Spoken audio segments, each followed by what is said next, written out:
Cek, cek. Cek.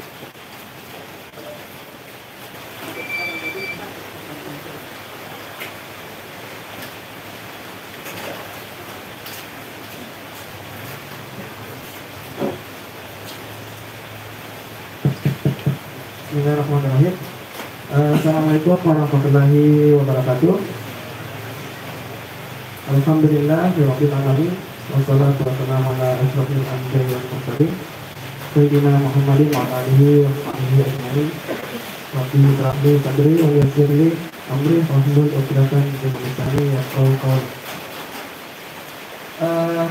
Alhamdulillah, puji syukur kepada Allah Subhanahu wa taala atas segala limpahan nikmat dan karunia-Nya sehingga sampai sore hari ini ya, meskipun hujan, kita masih diberikan nikmat kesehatan, nikmat kesempatan, dan terlebih lagi nikmat iman, sehingga hal tersebutlah yang mendorong langkah kaki kita bisa sampai ke tempat ini.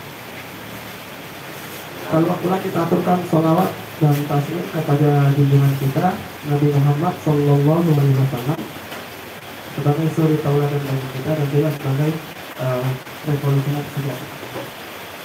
Teman-teman yang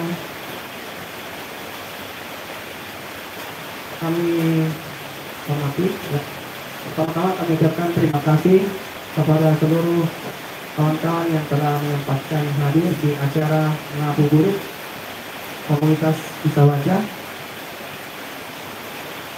yang ini merupakan acara pertama, ya, acara pertama kami di bulan suci Ramadan. Teman-teman sekalian, jadi acara ngabuburit ini kita akan membedah buku yang ditulis oleh salah satu cendekiawan muslim dan juga sebagai ulama, yaitu Kiai Haji Hafiz Abdurrahman. Ini bukunya. Jadi buku ini, pengetahuan saya, ini adalah buku yang terinspirasi dari disertasi beliau, disertasi S2 di University of Malaya di Malaysia dalam bidang pemikiran Islam.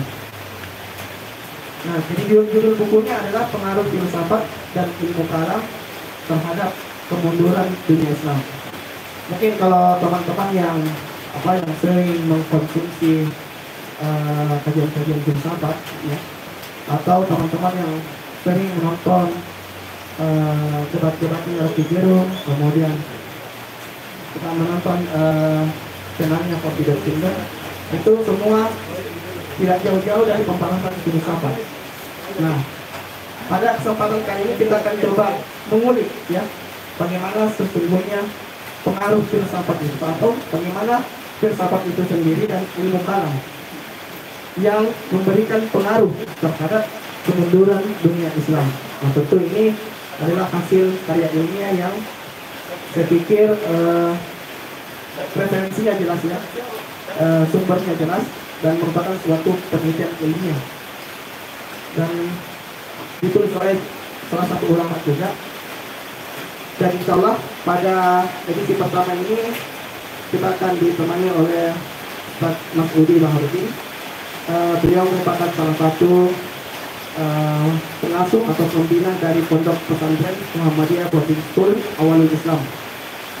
Jadi beliau sudah sering mengisi di forum-forum kita, dan mungkin tanpa lama lagi kita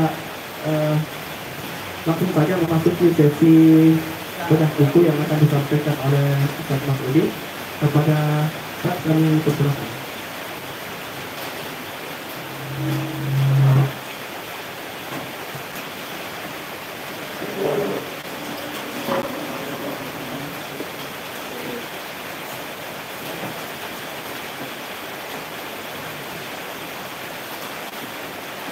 Ya, bismillahirrahmanirrahim. Assalamualaikum warahmatullahi wabarakatuh.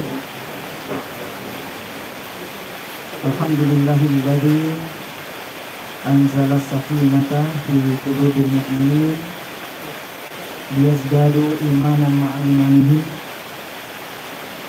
Allahumma salli wa sallim wa barik ala nabiyyina Muhammadin wa ala alihi wa ashabihi ajma'in, amma ba'd. Alhamdulillah, kita bersyukur kepada Allah Subhanahu wa taala sampai detik ini masih diberikan nikmat-nikmatnya dalam keadaan hujan-hujan ya. Enaknya biasanya sore-sore begini apa kira-kira? Rebahan di kos-kosan. Ya, tapi atas dorongan imanlah kita hadir ya, di majelis seperti ini. Salawat dan salam tak lupa kita curahkan kepada junjungan kita Nabi Muhammad Sallallahu Alaihi Wasallam beserta keluarga beliau, sahabat-sahabat beliau, dan siapapun yang senantiasa setia mengikuti jejak langkah perjuangan beliau. Baik kawan-kawan sekalian, jadi sore ini di saat kita lagi lapar-laparnya ya, kita mau bahas, sebenarnya ini pembahasan yang agak berat, tapi kita bikin sesederhana mungkin ya, supaya tidak menambah penderitaan kita ya. Sudah lapar ya, kasih lagi materi yang berat-berat. Jadi kita bikin ringan-ringan saja ya. Karena kalau satu buku ini mau kita bedah dalam satu waktunya tinggal 1 jam ya, tinggal 1 jam. Rasanya tidak bisa ya di cover semuanya. Tapi kita ambil inti-intinya saja. Saya mohon maaf agak terlambat tadi karena dari pesantren saya start tadi jam 4 lewat, agak macet di samping tol, kemudian karena hujan juga ya, jadi kita baru bisa mulai sekarang. Baik kawan-kawan semua, jadi sesuai ya judul bukunya ya, pengaruh filsafat dan ilmu kalam terhadap kemunduran dunia Islam. Ya, secara umum gambarannya bahwa filsafat itu adalah tradisi di luar Islam awalnya ya. Kemudian muncullah ilmu kalam di dunia Islam untuk mengkantar nalar filsafat yang ada di luar negeri-negeri kaum muslimin. Jadi ada ilmu kalam yang berkembang di negeri kaum muslimin. Kemudian orang-orang yang terjun di bidang ini, ilmu kalam ini, itu yang kita kenal dengan nama mutakallimin ya. Orang-orang yang aktif terjun di polemik seputar ilmu kalam. Nah, kawan-kawan sekalian, kita sedikit urut ya. Jadi pertama kita perlu sepakat dulu tentang definisi ilmu kalam itu apa. Karena ada banyak definisi yang dikemukakan para ulama dalam Islam, baik klasik, pertengahan sampai modern. Itu ada banyak definisi yang dikemukakan oleh para ulama. Tapi di buku ini beliau lebih mendekati definisinya dengan definisi yang dikemukakan oleh Ibnu Khaldun tentang ilmu kalam. Jadi ilmu kalam itu didefinisikan, nanti dari definisi ini kita bisa melihat cakupan pembahasannya apa saja ilmu kalam itu ya. Jadi ilmu kalam itu definisinya secara umum adalah pengetahuan ya, yang berisi berbagai argumentasi. Jadi pengetahuan atau ilmu tentang berargumen. Ilmu untuk berargumen. Berargumen tentang apa? Tentang, nah ini kalau di dunia Islam nanti terkait dengan bahasan akidah ya, atau iman. Meskipun nanti agak nyerempet keluar dari bahasan awalnya. Kemudian berdasarkan dalil-dalil rasional berdasarkan dalil-dalil rasional. Nah, maka nanti dalam polemik ilmu kalam ini, jadi ada persentuhan antara nas dalam hal ini Al-Quran dan Sunnah dengan nalar manusia, ya. Kemudian masih kita lanjutkan definisinya, serta kritik terhadap ahli bid'ah yang melakukan penyimpangan teologis dari mazhab salaf dan ahli sunnah. Jadi ilmu kalam ini awalnya itu untuk mengkritik tindakan bid'ah dalam berakidah, ya, dari sisi akidah. Atau di sini didefinisikan penyimpangan teologis, ya, dari mazhab salaf dan ahli sunnah. Jadi ilmu kalam ini mengajak manusia tidak hanya menerima akidah itu begitu saja, tapi perlu melibatkan nalar, ya. Nah, disitulah nanti muncul polemiknya. Nah, kemudian sejarah munculnya ilmu kalam di dunia Islam itu, kalau beliau di sini menulis, kita fokus ke buku ini, ya. Ada referensi-referensi yang lain, tapi kalau kita urut di buku ini, jadi munculnya ilmu kalam di tengah kaum muslimin itu diinspirasi dari yang pertama faktor internal, ya. Kalau faktor internal ini, ya, kaum muslimin punya yang namanya Al-Quran, kitab suci, ya. Nah, inspirasi ilmu kalam ini oleh para mutakallimin itu diambil dari Al-Quran. Jadi di surah Al-Alaq misalnya ayat 1-5 itu, kalau dalam ulumul Quran, ilmu seputar Al-Quran, ya, para ulama itu sepakat bahwa surah Al-Alaq ini adalah surah yang pertama diwahyukan ketika Nabi SAW menyendiri di Gua Hira itu, ya. Lalu datang malaikat Jibril menyampaikan wahyu dari Allah Subhanahu Wa Taala. 5 ayat pertama surah Al-Alaq, dan dari 5 ayat pertama surah Al-Alaq ini kosakata pertamanya adalah Iqra, perintah untuk membaca, Iqra, ya. Dalam bahasa Arab, Iqra itu dari kata qara'a, yaqra'u. Membaca dalam bahasa Arab itu ada 2 macam kata yang biasa digunakan untuk mengungkapkan kata membaca itu. Ada qara'a, ada tala. Ada qara'a yaqra'u, ada tala yatlu. Kalau qara'a yaqra', kalau tala yatlu itu membaca teks, ya, membaca teks. Itu tala yatlu. Kalau qara'a itu bisa pembacaan terhadap teks, ya, bisa juga pembacaan terhadap konteks. Membaca realitas masyarakat, membaca situasi, membaca kondisi, itu qara'a, ya. Nah, kosakata pertama yang turun ketika Jibril alaihissalam membawa wahyu itu adalah Iqra, bukan utlu. Kalau utlu membaca teks, ya, tapi Iqra perintah untuk membaca. Nah, ayat inilah yang kemudian juga menjadi inspirasi para mutakallimin, ya, untuk nanti mendalami ilmu kalam.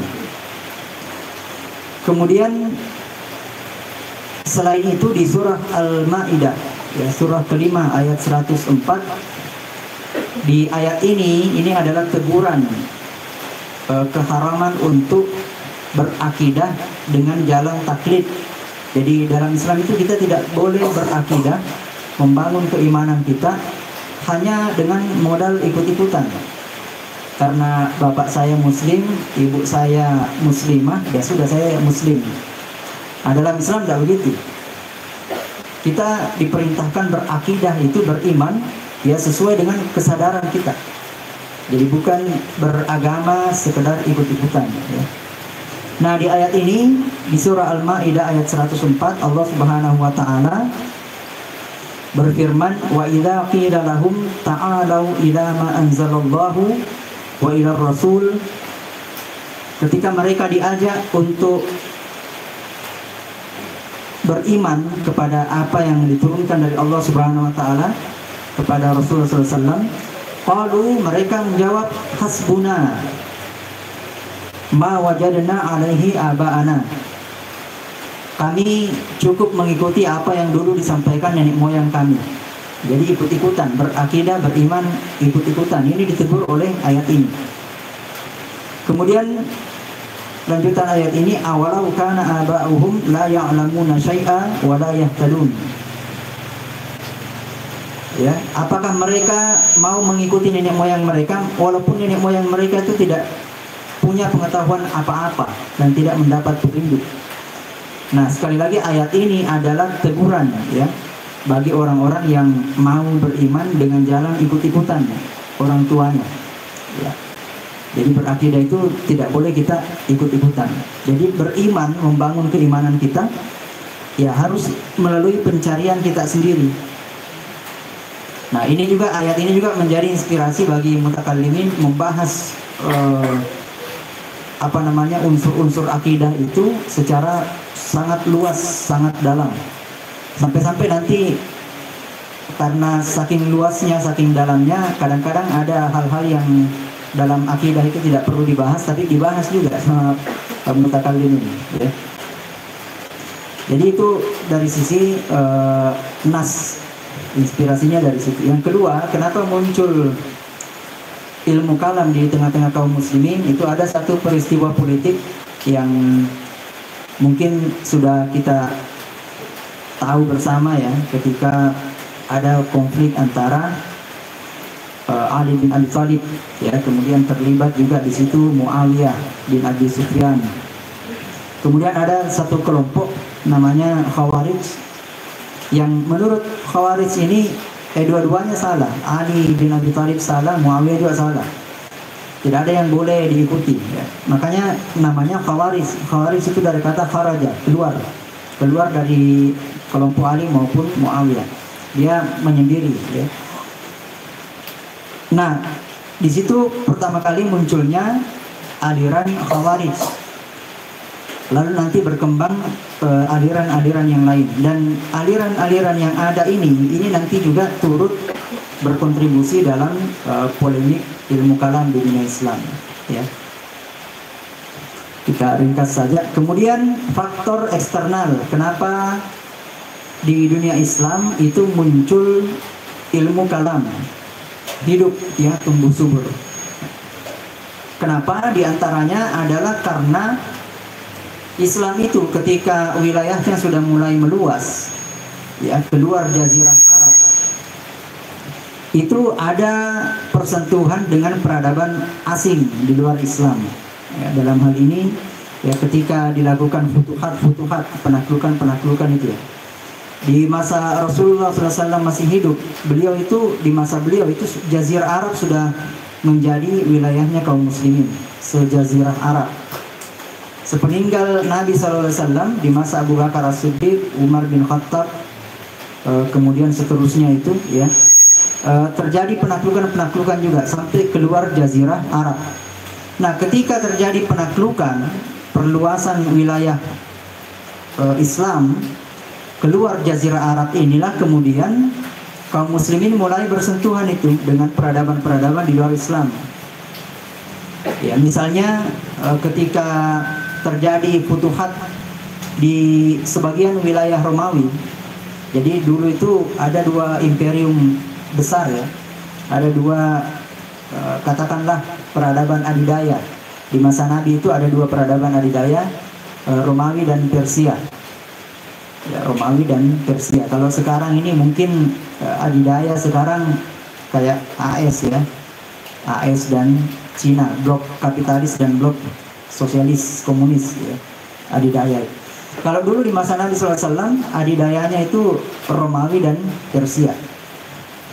Nah, ketika umat Islam mulai melakukan penaklukan keluar jazirah Arab, itu sampai ya beberapa wilayah Imperium Romawi itu berhasil direbut oleh kaum muslimin, dan itu menjadi wilayahnya juga umat Islam akhirnya, ya.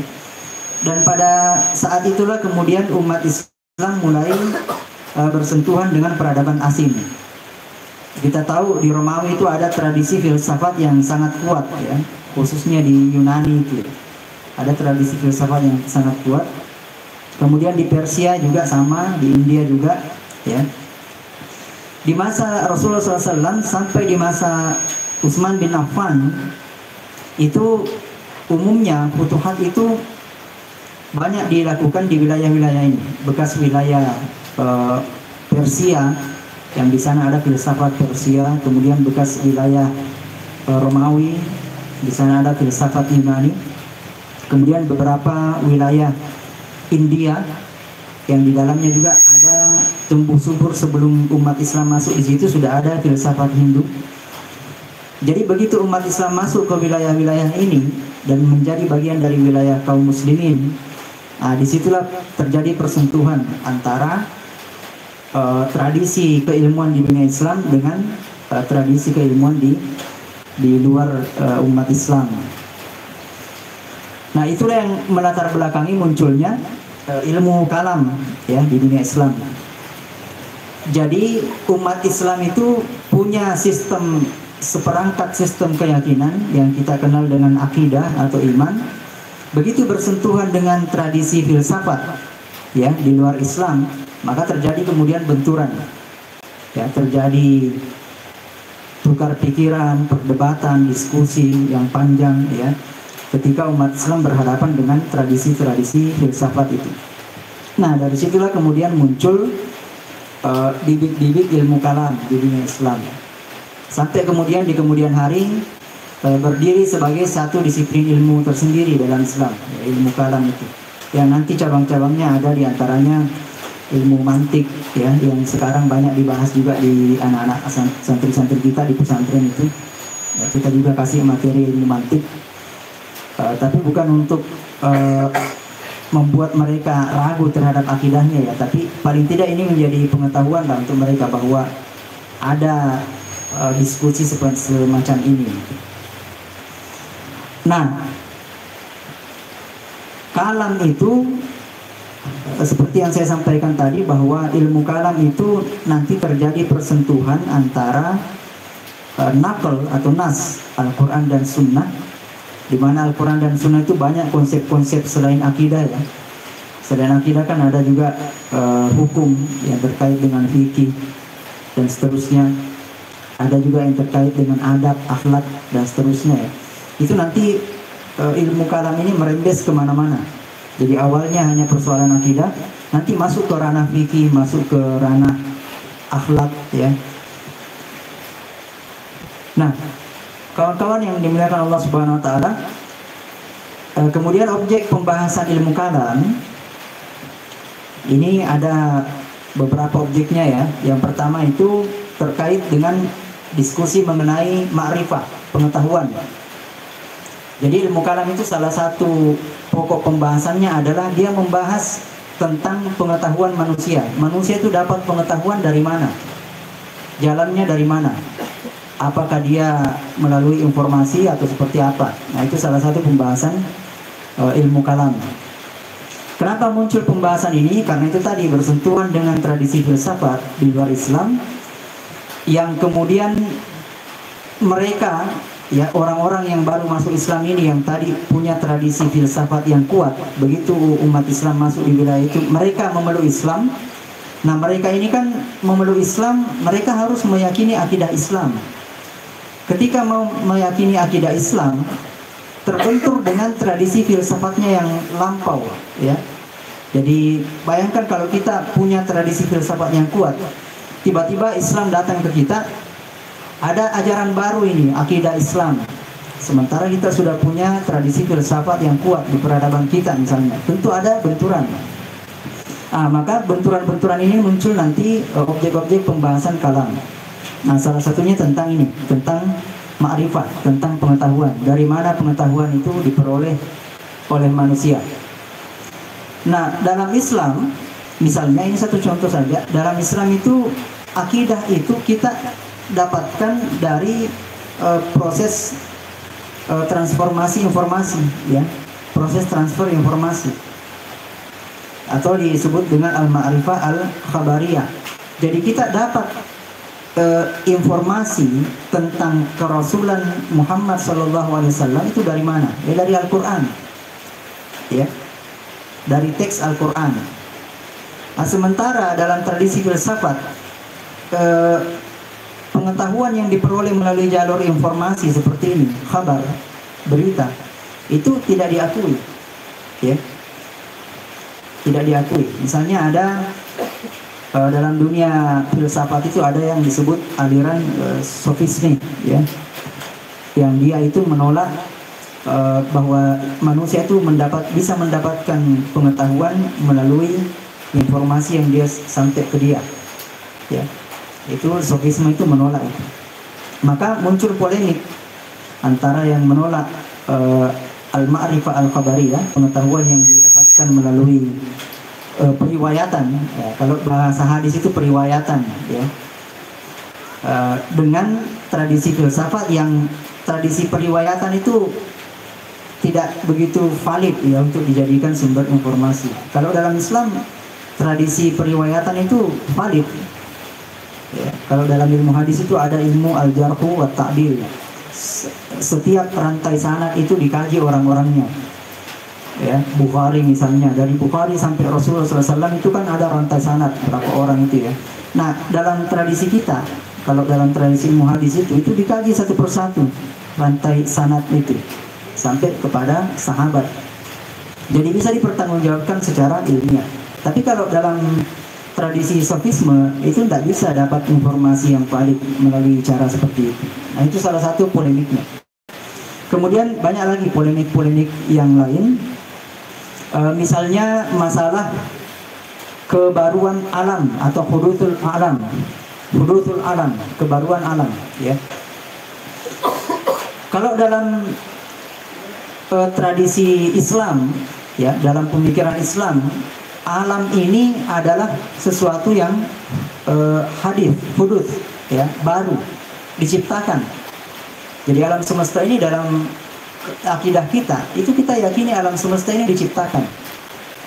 Tapi dalam tradisi di luar Islam, oh tidak, alam semesta itu ada dengan sendirinya. Misalnya paham materialisme, ya. Paham materialisme itu menolak bahwa alam ini diciptakan, dia itu terbentuk dari proses tertentu. Ada yang mengatakan proses evolusi, ada teori Big Bang dan seterusnya. Tapi kesimpulannya sama, bahwa alam ini bukan diciptakan oleh Tuhan. Alam ini ada dengan sendirinya, dia menciptakan dirinya sendiri. Kalau dalam Islam tidak, alam ini diciptakan oleh Allah Subhanahu Wa Taala. Nah, benturan-benturan seperti ini yang terjadi ketika Islam itu mulai meluas wilayahnya. Jadi di satu sisi umat Islam itu melakukan penaklukan, kemenangan demi kemenangan diperoleh, tapi di sisi yang lain, ya, ada ancaman, ada bahaya di depan mata yang kalau itu tidak dikelola dengan baik oleh umat Islam, nah itu bisa merusak juga, ya. Kemudian banyak lagi yang lain, saya kira nanti bisa dibaca di sini, kita persingkat saja, ya. Kalau saya mencatat itu ada kurang lebih 10, ya, ada kurang lebih 10 objek pembahasan ilmu kalam yang dirangkum di buku ini. Nah, kemudian tujuannya kenapa sih harus ada ilmu kalam? Jadi ilmu kalam itu tujuan awalnya untuk mengkanter tadi tradisi filsafat yang ada di luar tradisi Islam. Nah, muncul ilmu kalam di dunia Islam itu untuk mengkanter itu, termasuk tadi menyajikan argumentasi seputar akidah Islam, ya. Jadi umat Islam harus terpaksa menyajikan argumentasi terkait akidah Islam, ya, termasuk tadi dalam akidah Islam kita meyakini Allah itu Al-Khaliq, pencipta alam semesta. Dalam tradisi filsafat, oh tidak, alam semesta ini tidak diciptakan oleh Tuhan. Dalam ideologi materialisme itu Tuhan itu tidak ada, ya. Nah, kita umat Islam terpaksa harus menyajikan nalar logis, ya, yang bisa diterima oleh orang-orang yang baru masuk Islam ini yang dulunya mereka punya tradisi filsafat yang kuat, akalnya harus dipuaskan. Maka di situ muncul ilmu kalam, ya. Jadi itu salah satu tujuan utamanya. Makanya nanti dalam ilmu kalam itu akidah itu dibahas sedemikian detail, ya. Kalau kita mungkin ikuti sampai di zaman kita sekarang, ya, ada ustadz itu ya yang viral itu, yang sempat debat dengan Guru Gem, ya. Guru Gembel, Ustadz Muhammad Nuruddin itu yang alumni Mesir, jurusan akidah filsafat memang. Itu sampai membahas hal-hal yang sebenarnya di dunia Islam para ulama sudah selesai, ya. Tapi itu dibahas sedemikian detail, sedemikian dalam. Nah, nanti kita lihat apa efeknya kalau akidah ini dibahas sedemikian detail, sedemikian dalam. Bahkan hal-hal yang tidak perlu dibahas juga ikut dibahas juga di situ, ya. Jadi tujuan awalnya ilmu kalam itu muncul untuk semakin mengokohkan akidah kaum muslimin. Karena berbenturan dengan filsafat, muncul ilmu kalam. Tujuan awalnya sebenarnya untuk semakin mengokohkan akidah kaum muslimin supaya tidak ragu. Karena filsafat itu kalau diikuti cara berpikirnya itu bisa meragukan kaum muslimin tentang akidah mereka, tentang penciptaan, tentang kekuasaan Allah, ya, tentang kerasulan Nabi Muhammad SAW. Itu nanti akan dipertanyakan semua kalau kita mengikuti nalar berpikirnya filsafat. Nah, tujuan awalnya sangat mulia sebenarnya, cuma nanti dalam perkembangannya ilmu kalam ini justru malah ya itu tadi terjebak pada perdebatan-perdebatan yang tidak produktif, yang sifatnya spekulatif, ya. Contoh misalnya perdebatan antara Mu'tazilah dengan Ahlus Sunnah, ya, perdebatan tentang sifat dan zat Allah. Nah, ini perdebatan yang cukup ramai di masanya, ya, cukup ramai di masanya. Jadi yang satu berpendapat bahwa sifat dan zat Allah itu menyatu, yang satunya berpendapat oh tidak, sifat dan zat Allah itu terpisah, sifatnya sendiri, zatnya Allah sendiri, ya, tidak menyatu. Nah, perdebatan semacam ini itu sebelum umat Islam bersentuhan dengan tradisi filsafat itu tidak ada perdebatan semacam ini. Di masa Rasulullah SAW dan para sahabat Nabi itu berakidah ya meyakini begitu saja, ya, meyakini bahwa Allah itu punya sifat-sifat, ya, meyakini bahwa Allah itu ada zatnya. Ini baru muncul diskusi seperti ini bahwa zat dan sifat Allah itu menyatu atau terpisah. Nah, itu kan nanti setelah bersentuhan dengan tradisi filsafat, ya, baru muncul polemik tentang hal-hal yang seperti ini. Nah, kalau kita melihat memang dalam Al-Quran maupun hadis itu kan teks Al-Quran dan hadis itu kan ada yang sifatnya, kalau Al-Quran dulu ya, Al-Quran itu jelas dia itu qat'iyut thubut, qat'i sumbernya. Maksudnya sumbernya itu bisa dipertanggungjawabkan dari Allah Subhanahu wa taala. Bisa dipertanggungjawabkan secara ilmiah. Itu yang disebut qat'iyut thubut. Tapi dalam hal dilalahnya penunjukan teks itu, ya, teks itu menunjukkan makna apa? Itu nanti ada dua kemungkinan. Ada yang teks Al-Quran yang sifatnya qat'iyud dilalah, penunjukannya qat'i, jelas, tidak ada makna lain selain makna itu. Tapi ada teks Al-Quran yang dia itu sifatnya dzanniyud dilalah, penunjukan teksnya itu bersifat dzanni, bersifat dugaan, ya. Nah, contoh misalnya yang sifatnya qat'iyud dilalah, teks Al-Quran yang sifatnya qat'iyud dilalah, yang penunjukannya itu hanya bermakna tunggal satu, tidak ada makna yang lain. Misalnya lafaz qul huwallahu ahad. Katakanlah wahai Muhammad, Allah itu ahad, satu. Ah, ini tidak bisa ditafsirkan ke kiri, ke kanan, ke atas, ke bawah, kemana-mana, tidak bisa. Karena teksnya jelas. Ah, ini yang disebut dengan qat'iyud dilalah. Teksnya jelas, tidak bisa, tidak terbuka kemungkinan untuk ditafsirkan atau ditakwilkan. Ya, ini qat'iyud dilalah. Tapi ada teks Al-Quran yang sifatnya dhanni. Misalnya, dan inilah nanti yang memunculkan diskusi panjang lebar antara filsafat dengan ilmu kalam. Misalnya istiwanya Allah Subhanahu wa Ta'ala. Setelah Allah di surah Al-Baqarah itu kan diceritakan di situ ya. Setelah Allah menciptakan alam semesta ini, tsumma stawa ilas sama. Kemudian Allah itu beristiwa. Di teks Al-Quran yang lain Allah itu Ar-Rahmanu alal arsyistawa. Ar-Rahman atau Allah itu istiwa di atas arsy. Sebelum umat Islam bersentuhan dengan tradisi filsafat, para sahabat Nabi dulu menerima teks itu begitu saja. Ya, diyakini Allah itu istiwa di atas arsy. Yang terjemahan Kementerian Agamanya menjadi bersemayam, itu istiwa ya. Nah, para sahabat Nabi itu menerima teks itu begitu saja, bahwa Allah itu ya sudah, dia istiwa di atas arsy, bersemayam di atas arsy. Tapi begitu umat Islam bersentuhan dengan tradisi filsafat, mulai muncul pertanyaan-pertanyaan. Bagaimana caranya Allah istiwa di atas arsy? Ya. Muncul pertanyaan begitu. Bagaimana caranya Allah ketika setelah menciptakan alam semesta ini dia ke langit terus beristiwa di atas arsy-Nya? Caranya bagaimana? Nah, ini bagian dari pembahasan ilmu kalam. Nah, karena sifat teksnya dhanni tadi ya, yang terbuka kemungkinan untuk ditafsirkan macam-macam, maka kemudian dulu para sahabat Nabi ya tidak berani menafsirkan macam-macam, cukup menerima teks itu saja apa adanya seperti itu, bahwa Allah itu bersemayam di atas arsy, yang sudah tidak perlu dibayang-bayangkan bagaimana bersemayamnya dan seterusnya. Nah, tapi begitu bersentuhan dengan tradisi filsafat, ya orang-orang yang kuat filsafatnya tidak mau menerima begitu saja. Kami butuh penjelasan. Nah, itulah kemudian muncul polemik semacam itu ya. Jadi banyak lagi contoh-contoh yang lain yang saya kira nanti bisa kita baca bersama ya di buku ini. Nah, apa efeknya, apa implikasinya ketika kaum muslimin ini tenggelam dalam diskusi-diskusi semacam ini?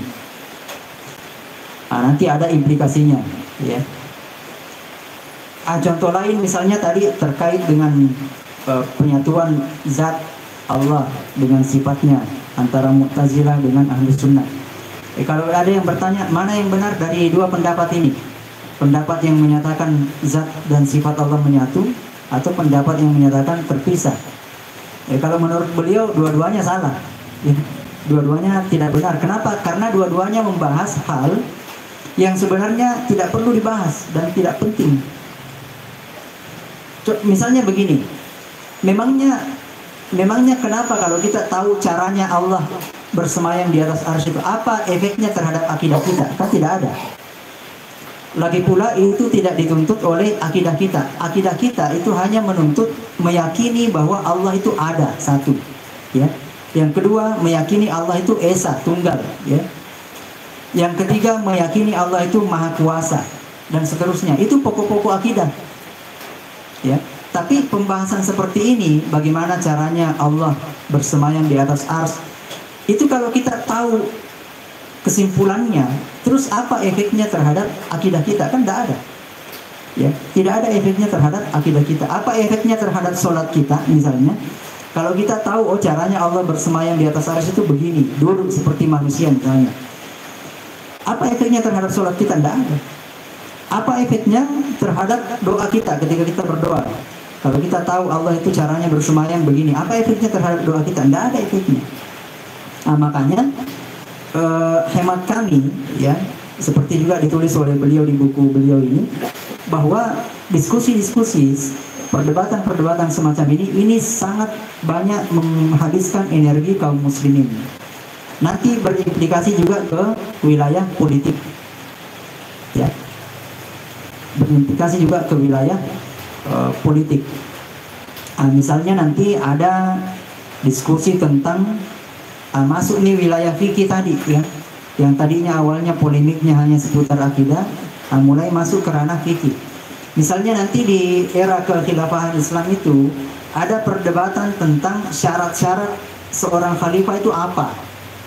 Syarat-syarat untuk menjadi kepala negara, khalifah, kepala negara khilafah itu ya. Apa syarat-syaratnya? Itu jadi perdebatan.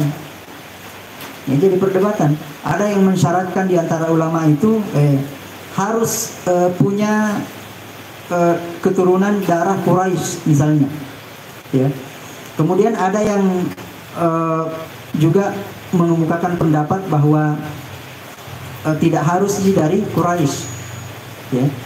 Ada yang berpendapat bahwa harus keturunan Rasulullah SAW. Ada yang berpendapat tidak harus. Nah, kenapa muncul polemik seperti itu? Karena kalam atau ilmu kalam itu yang tadinya di masa sahabat itu umat Islam, masa sahabat itu hanya menerima teks Al-Quran seperti apa adanya lalu diyakini begitu saja selesai. Itu sebenarnya yang terbaik ya. Tapi karena ada tradisi kalam ini ya muncul diskusi-diskusi yang tidak produktif. Ya, tidak produktif lah. Ya, bahasa sederhananya tidak produktif. Nah, implikasinya nanti muncul konflik-konflik ketika di era kekhilafahan itu ada konflik-konflik politik yang juga diinspirasi dari ya polemik seputar beda pikiran itu ya. Sebenarnya dalam teks Al-Quran, hadis sudah jelas syarat-syaratnya khalifah itu begini. Tapi karena melibatkan akal ya akhirnya ada pendapat-pendapat baru yang sudah keluar dari teks nas Al-Quran dan sunnah.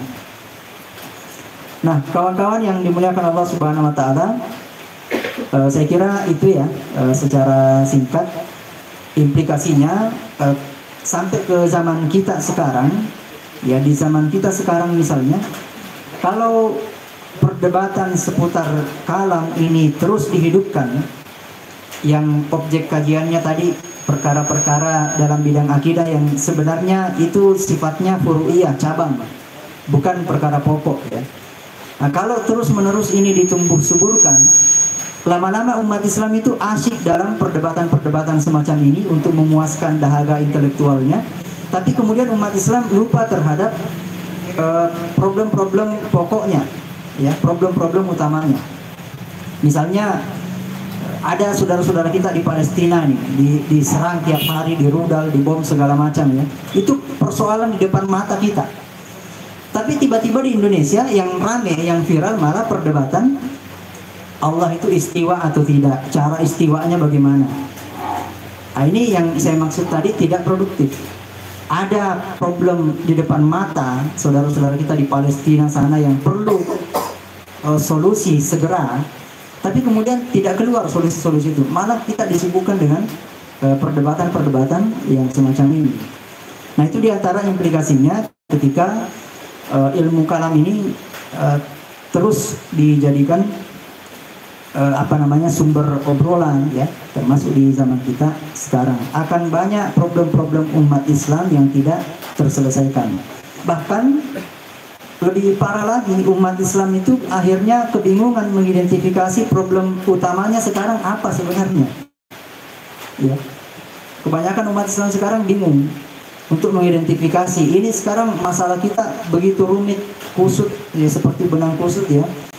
Bagaimana cara mengurainya, mulai dari mana, itu nyaris tidak tergambar di benak umat Islam. Nah, itu salah satu faktornya karena disebabkan ya diskusi tentang filsafat kalam ini ya luar biasa hidupnya, tapi persoalan-persoalan yang depan mata yang butuh segera jawaban tuntas malah terabaikan. Nah, itu saya kira yang bisa kami sampaikan. Ini sekedar pengantar saja, barangkali nanti ada yang perlu kita obrol-obrolkan ya silakan. Saya kembalikan ke moderator. Ya, terima kasih Ustaz atas pemaparannya, menarik sekali mengenai buku pengaruh filsafat dan ilmu kalam terhadap kemunduran dunia Islam. Saya teringat ketika masih kuliah ya, di awal-awal semester pertama itu beberapa teman-teman yang mengenal filsafat dengan membaca bukunya Dunia Sofi yang ditulis oleh Jostein Gander, Itu ketika teman-teman saya ya membaca buku itu, mendalami buku Dunia Sobi, itu mereka langsung menjadi apa ya, mempertanyakan sesuatu yang tidak perlu ditanyakan. Misalnya contoh, apa itu kursi? Kalau bisa diduduk berarti ini semua kursi. Nah, begitupun juga mereka yang menolak sholat, tidak sholat 5 waktu, karena menganggap bahwa sholat kan itu mendekatkan diri.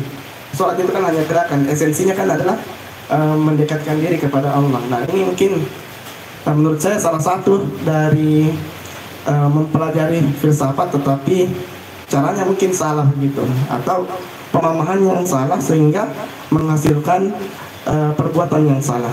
Nah, untuk semakin menarik diskusi kita pada sore sampai menjelang buka, saya akan membuka sesi diskusi kepada teman-teman. Teman-teman sekali, di depan saya ini ada Al-Quran. Jadi teman-teman yang bertanya, nanti kami akan menghadiahkan satu buah Al-Quran ya. Jadi saya membuka 3 pertanyaan pertama kepada teman-teman yang ingin bertanya. Saya persilakan.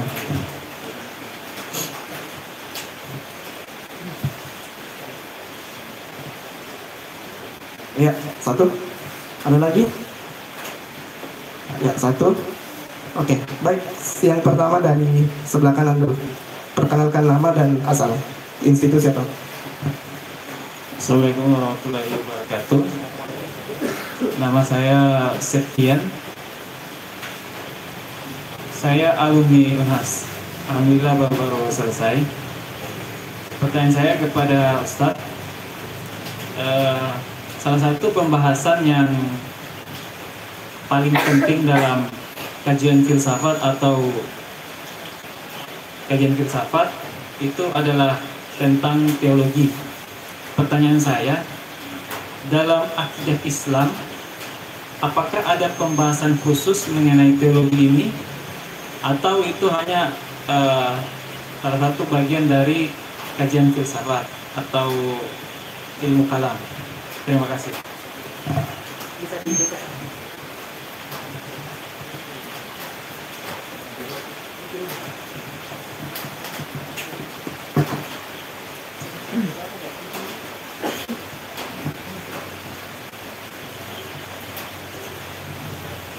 Oke, Assalamualaikum warahmatullahi wabarakatuh. Perkenalkan teman-teman, nama saya Aaron. Saya dari ruang diskusi sama sahabat saya. Yang mau saya tanyakan itu ada beberapa poin. Jadi tidak bisa kita pungkiri hari ini bahwa kiblat dari filsafat itu sendiri ada di Yunani. Sementara kita, ini hasil analisa saya, sementara kita tidak pernah melihat sejarah bahwa Abraham atau Ibrahim di surah berapa? Surah 6 ayat 75 sampai 78 itu dia berbicara tentang filsafat. Dia berbicara tentang pencarian jati diri. Tapi sekali lagi bahwa referensi tentang filsafat Abraham atau Ibrahim itu sama kita hari itu sangat berbeda jauh dari segi frame. Makanya tadi ada statement bahwa ketika kita belajar filsafat itu ya jatuhnya kayak ateis. Karena saya menganggap bahwa landasan atau dalilnya itu ya bisa dikatakan tidak kuat atau bisa juga dikatakan keliru. Itu di luar daripada mungkin dari pemikirannya manusia. Terus berbicara kemunduran banyak dari segi faktor. Salah satunya itu landasannya apa? Iya. Karena kita cenderung mengambil sebuah dalil itu di luar daripada landasan yang ada. Contoh misalnya Al-Quran. Aturan-aturan Islam ketika kita ingin menegakkan pasti kita memakai aturan yang ada di Al-Quran. Kita tidak bisa mengambil dalil lain di dalam selain daripada Al-Quran itu sendiri. Itulah mengapa banyak ini kalau saya analisa, itulah mengapa banyak hari ini aliran-aliran, golongan-golongan, karena belum selesai di satu titik, dia cenderung mengambil di titik lain. Apalagi dia mengambil dalil lain selain Al-Quran gitu. Artinya kan aturan ini pernah berlaku di zaman Musa, Isa, bahkan sebelum-sebelumnya. Artinya ada fakta empirisnya. Kenapa coba kita tidak mengambil dalil di kemudian hari? Itulah mungkin mengapa hari ini Islam mundur. bukan mundur secara ini, tapi mundur dalam hal bagaimana kita mencari dalil gitu. Mungkin cukup dari saya. Pertanyaannya, kenapa kita tidak mengambil Al-Quran sebagai landasan ayat, dan kenapa kita cenderung mengambil bahwa katakanlah mungkin dari kitab kuning, kitab gundul, hadis. Kan setahu saya, izin Ustaz, setahu saya hadis itu terbagi menjadi 3. Ada palsu, ada doif, dan ada yang real. Sekalipun itu real, dia pasti sejalan sama Al-Quran. Kenapa kita hari ini cenderung mengambil dalil lain gitu? Seolah-olah bukan, seolah-olah kayak hadis hari ini itu didewakan daripada Al-Quran. Sedikit-sedikit hadis. Sementara ada Al-Quran yang menjadi tolak ukur. Saya katakan tadi bahwa di 6 ayat 75 sampai 78 itu kalau kita telah ayatnya itu Abraham sedang mencari jati dirinya. Gitu kan. Mungkin cukup.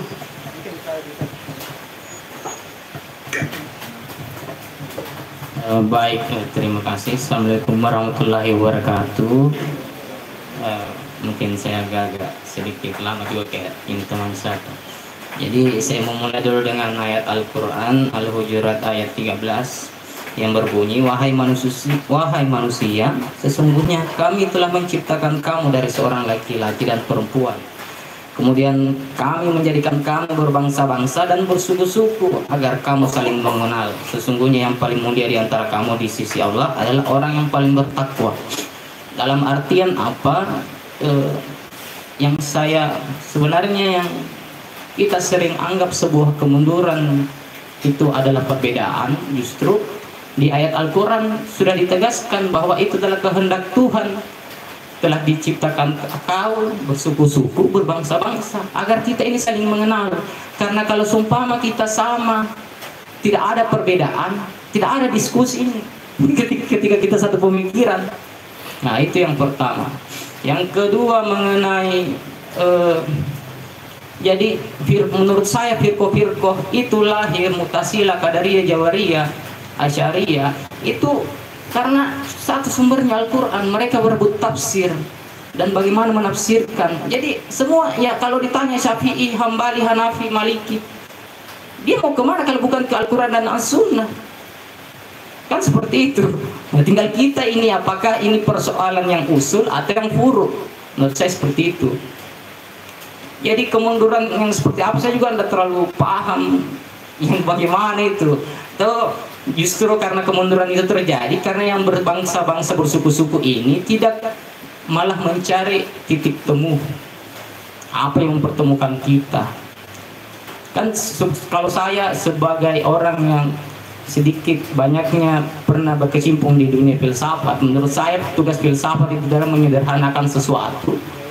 Karena filsafat itu berbicara tentang substansi, menghilangkan aksiden bagaimana meja ini dengan meja ini di sebelah kanan, ini di sebelah kiri, bisa kita cari titik temunya bahwa ini sama-sama meja, seperti itu.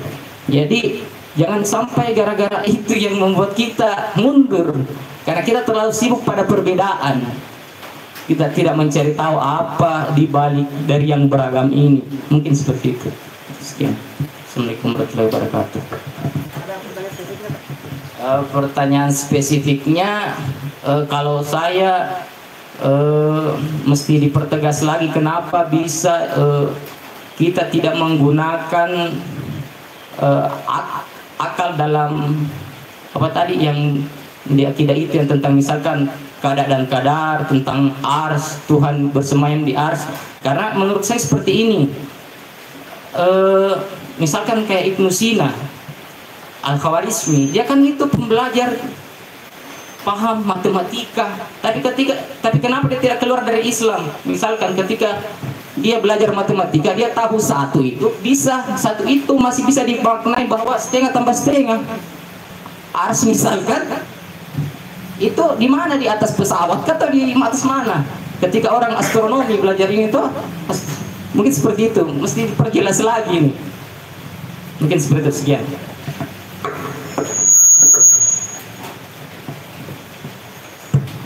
Ya, baik. Ya. Ya, menarik pertanyaannya. Ya.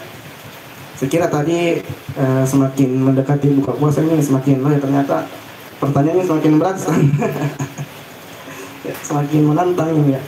Mungkin saya ulang lagi saja. Yang pertama dari saudara Septian ya, mengenai tentang teologi dalam akidah Islam. Apakah ada pembahasan khusus mengenai teologi dalam Islam? Ya, setahu saya kalau teologi itu artinya ilmu tentang Tuhan, ya. kurang lebih seperti itu. Kemudian dari saudara Aaron ya, tadi beliau sempat menyampaikan bahwa kiblat filsafat itu ada di Yunani ya. Kemudian bagaimana kisah Nabi Ibrahim yang mencari Tuhan, dan hari ini ya banyak umat Islam yang tidak kembali kepada Al-Quran ya, tidak menerapkan Al-Quran secara spesifik. Jadi pertanyaan spesifiknya adalah mengapa umat Islam sehari ini itu tidak menjadikan Al-Quran sebagai pedoman. Artinya ada sebagian umat Islam yang masih mengambil pedoman selain daripada Al-Quran. Misalnya tadi yang seperti beliau katakan ada hadis. Nah, sementara kita tahu hadis itu kan banyak kategorinya. Ada doif, ada hasan, ada sahih dan semacamnya. Kemudian dari ketiga dari saudara Dodi ya, tadi beliau menjelaskan juga beberapa hal mengenai tentang justru adanya perbedaan-perbedaan firqah itu kan karena disebabkan perbedaan interpretasi terhadap Al-Quran atau perbedaan interpretasi terhadap nas-nas Al-Quran. Tapi pada intinya mereka sama, masih Islam, masih meyakini Al-Quran sebagai kitab suci, tidak mengeluarkan mereka atau tidak membuat mereka tidak meyakini Al-Quran, cuma berbeda di persoalan interpretasinya. Nah, pertanyaan spesifiknya adalah kenapa kita tidak menggunakan akal untuk memahami hakikat penciptaan. Nah, mungkin ini juga menyambung dari pertanyaan saya, Ustaz. Tadi sempat dikatakan bahwa di zaman Nabi, di zaman para sahabat itu ayat mengenai Allah bersemayam di atas arsh itu kan para sahabat itu menerima begitu saja. Tapi setelah zaman sahabat berlalu, kemudian masuk ke era di mana peradaban Islam berbenturan dengan peradaban Barat, masuknya filsafat itu kan dijadikan dipertanyakan. Nah, apakah kita tidak boleh bersikap kritis seperti itu, Ustaz? Maksudnya kenapakah kita tidak boleh mengkritisi agama ya? Apakah hanya sekedar kita menerima saja tanpa harus mengkritisi? Ya, kira-kira seperti itu, Ustaz. Ini saya persilakan. Ya, baik, terima kasih. Yang pertama tadi dari saudara Septian ya, terkait dengan apakah teologi itu dibahas juga dalam ilmu kalam atau di dunia Islam. Saya kira iya, teologi itu kan ya tadi sudah dijelaskan ya, teologi itu kan secara lugawi, secara bahasa itu dari dua kata ya, theos dan logos kalau dari bahasa Yunani. Ya, theos itu Tuhan, ketuhanan, logos itu ilmu, ya, ilmu tentang Tuhan. Jadi semua hal yang berkaitan dengan Tuhan itu dikaji dalam teologi. Nah, ilmu kalam juga seperti itu, karena ilmu kalam itu respon dari tradisi filsafat di luar Islam. Jadi ceritanya kan di luar Islam ada tradisi filsafat. Ketika Islam bersentuhan dengan tradisi filsafat, mereka mempertanyakan berbagai ragam bahasan-bahasan dalam akidah. Maka umat Islam menyiapkan jawabannya. Untuk menyiapkan jawabannya muncullah tradisi ilmu kalam. Jadi posisinya ilmu kalam itu di situ. Nah, mau tidak mau ilmu kalam juga akan terlibat membahas tentang teologi tadi, ya, hal-hal yang berkaitan dengan Tuhan, termasuk tadi caranya Tuhan bersemayam, ya, zatnya Tuhan seperti apa, sifatnya bagaimana, menyatukah antara zat dengan sifatnya dan seterusnya. Itu akan ikut juga dalam arus diskusi semacam itu, diskusi teologis. Itu yang pertama saya kira. Kemudian yang kedua tadi terkait apa tadi bisa dibantu, Ustaz? Mengapa tidak menjadikan Al-Quran saja sebagai sumber ya? Kenapa harus ada yang lain-lain, ada hadis? Bahkan dalam kajian usul fikih itu dalil syar'i itu ada 4. Adalah al-syar'iyyah. Dalil-dalil syar'i itu ada 4 ya. Al-Quran, Sunnah, ijma, bukan ijma ulama ya, ijma sahabat Nabi. Kemudian qiyas. Nah, kenapa kita harus pakai 4-4-nya? Karena Al-Quran sendiri yang menyatakan dipakai 4-4-nya. Misalnya dalil tentang penggunaan Al-Quran sebagai sumber hukum itu kan banyak saya kira. Bisa dilihat di surah Al-Ma'idah itu 44, 45, 47 itu secara beruntun dikatakan wa man lam yahkum bima anzalallah fa ulaika humul kafirun zalimun fasiqun ya. Siapa yang tidak berhukum dengan hukum Allah dia kafir, zalim atau fasik. Kemudian di ayat yang lain juga banyak. Kenapa harus pakai hadis lagi? Karena Al-Quran sendiri yang suruh kita pakai hadis. Misalnya di surah Al-Anbiya ayat 7, wa ma atakumur rasulu fakhudhuhu wa ma nahakum anhu fantahu. Apa yang dicontohkan Nabi, Rasulullah ambil, apa yang dilarangnya tinggalkan. Ini Al-Quran. Al-Quran sendiri yang ngomong begitu ya. Jadi Al-Quran yang nyuruh kita pakai hadis. Sehingga kita menjadikan hadis itu juga sebagai dalil syar'i. Karena Al-Quran yang nyuruh kita, Allah sendiri yang nyuruh kita. Maka posisi hadis itu ya di sampingnya Al-Quran. Cuma tentu dari sisi periwayatan Al-Quran dengan hadis tentu beda. Kalau Al-Quran itu mutawatir semuanya, 6.236 ayat itu semuanya mutawatir, bisa dipastikan itu semua dari Allah Subhanahu Wa Taala. Nah, lain cerita kalau hadis. Seperti disampaikan tadi, hadis itu kategorisasinya ada yang dhaif ya, ada yang bahkan maudhu, palsu. Lebih parah yang maudhu itu. Kalau dhaif itu bermasalah sanadnya. Kalau maudhu memang palsu, bukan ucapannya Nabi. Ya. Ada yang hasan li ghairi, belum lagi pembagi. Kalau dalam hal akidah secara umum ada 2. Kalau hadis itu ada yang mutawatir, ada yang ahad. Yang boleh kita pakai untuk pembahasan akidah adalah hadis-hadis yang mutawatir, yang ahad tidak dipakai. Makanya siksa kubur itu tidak masuk rukun iman, meskipun dinyatakan oleh hadis, karena hadis yang menyatakan adanya siksa kubur itu hadis ahad, ya.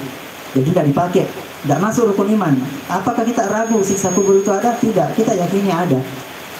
Tapi tidak masuk rukun iman karena hadis yang membawa berita tentang siksa kubur itu hadis ahad. Jadi kategorisasi hadis itu seperti itu, beda dengan Quran. Tapi yang pasti hadis itu posisinya adalah dia dijelaskan oleh para ulama hadis. Posisi hadis itu terhadap Al-Quran salah satunya adalah tibyan, penjelas, atau asyarhu, merinci. Contoh, dalam Al-Quran itu ada perintah aqimus sholat, ya, dirikanlah sholat. Kalau kita tidak pakai hadis, tidak bisa kita sholat subuh. Karena yang menyatakan sholat subuh 2 rakaat itu bukan Al-Quran, hadis. Ya. Apa bacaannya mulai dari niat takbiratul ihram sampai salam, itu tidak ada dalam Al-Quran. Maka kita dibantu oleh hadis. Nah, hadis itu definisinya ma'udhifa ila Nabi SAW, apa saja yang disandarkan kepada Nabi SAW, min fi'lin, berupa perbuatan beliau, au qaulin, perkataan beliau, atau takririn, atau ketetapan beliau. Ketetapan itu misalnya ada sahabat yang melakukan sesuatu, lalu ada sahabat lain melapor ke Nabi, ya Nabi itu berbuat begini, Nabi diam saja, itu ketetapan, itu jadi dalil, ya. Nah itu posisinya hadis. Kemudian ijma juga kita pakai ijma selain Quran, hadis pakai ijma sahabat.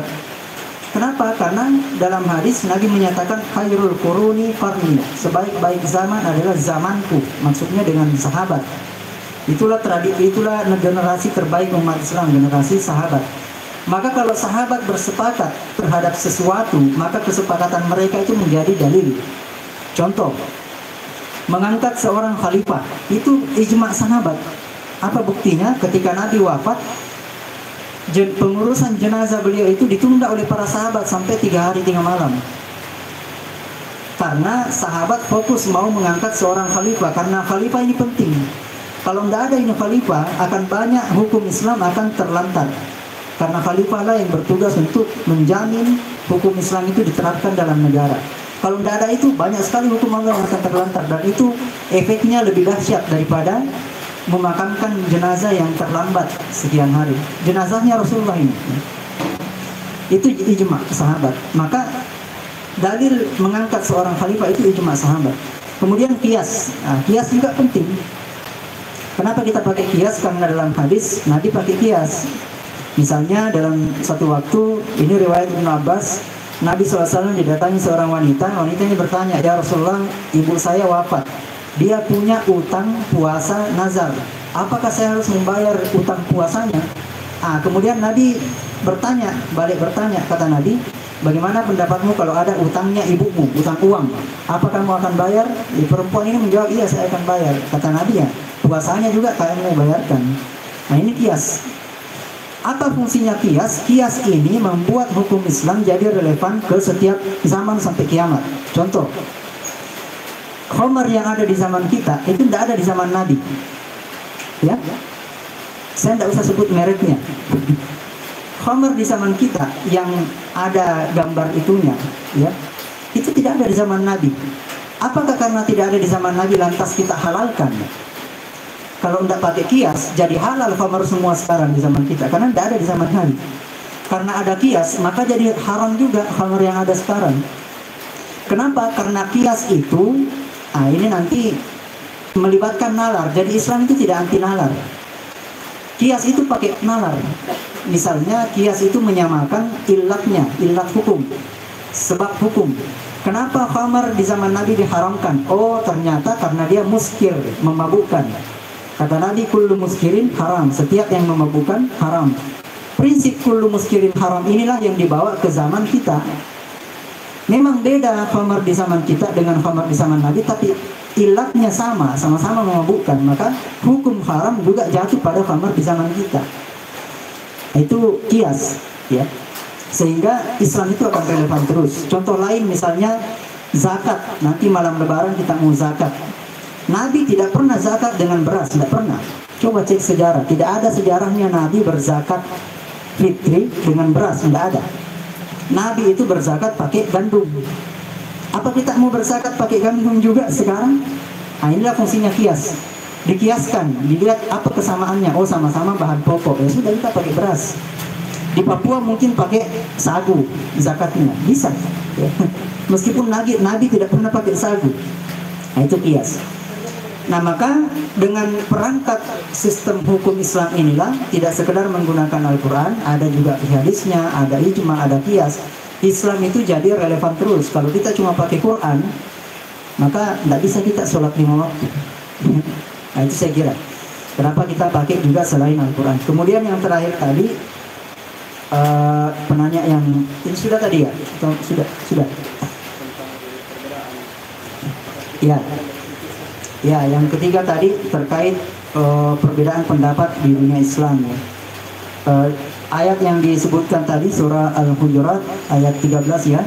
Inna khalaqnakum min dzakari wa untha, sesungguhnya kami menciptakan kalian dari laki-laki dan perempuan.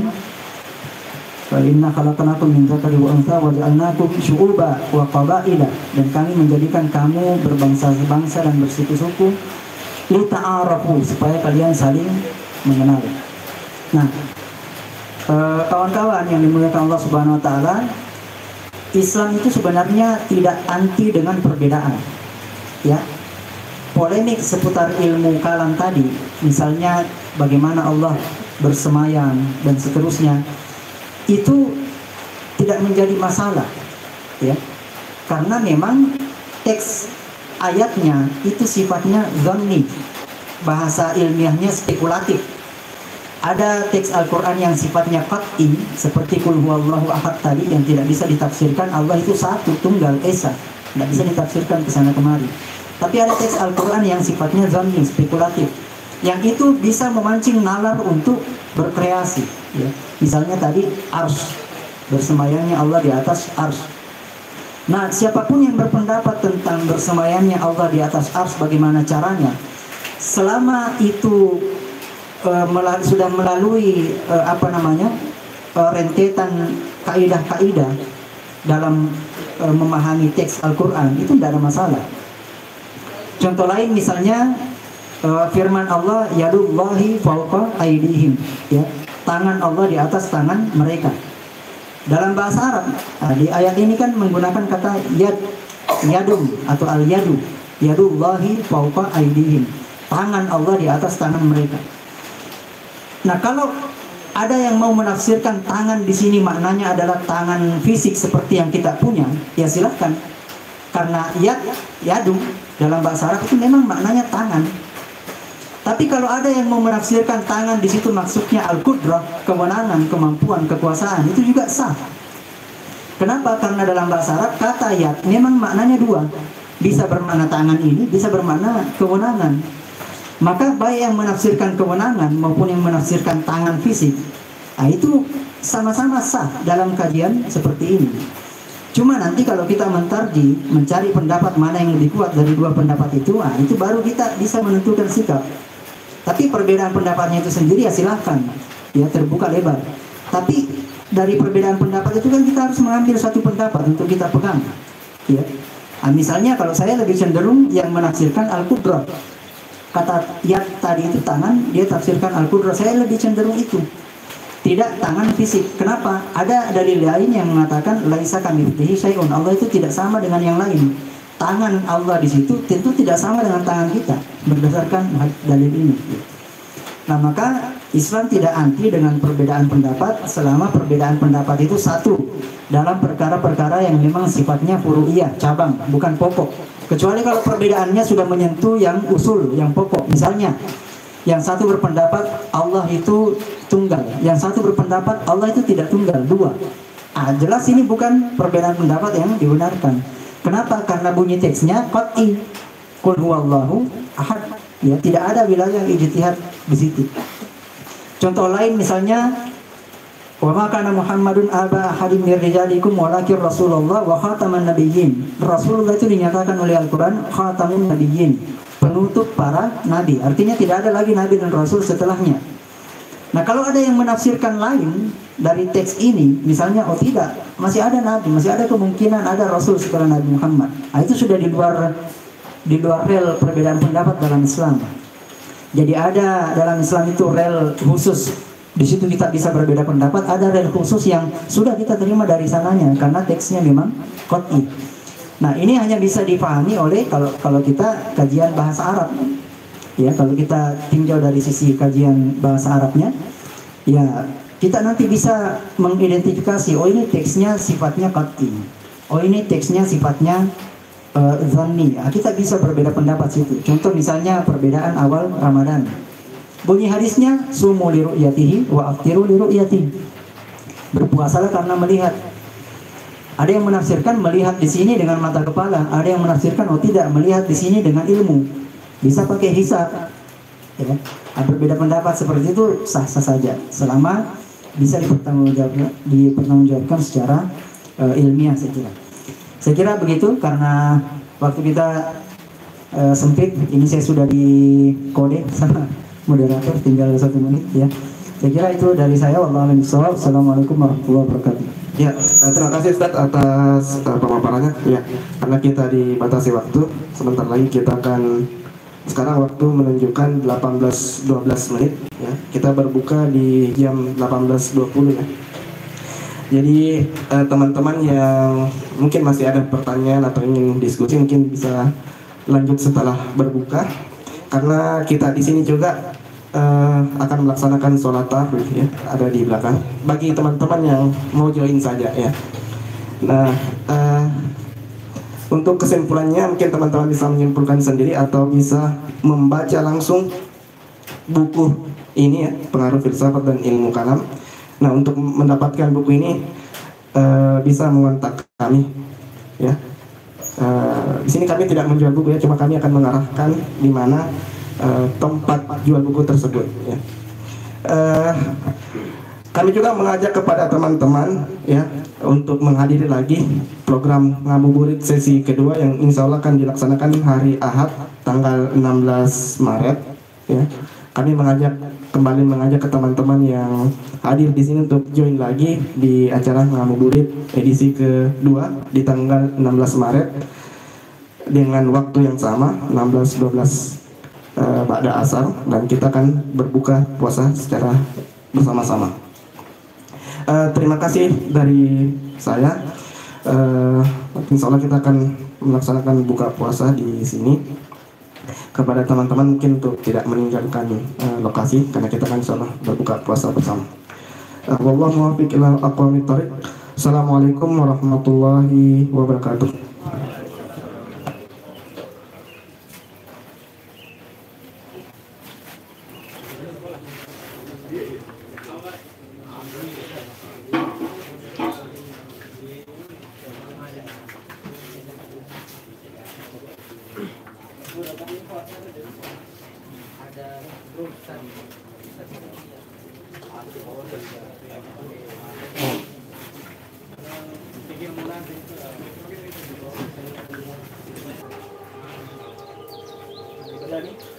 Belum kita adanya kemana? Ayo jatuh.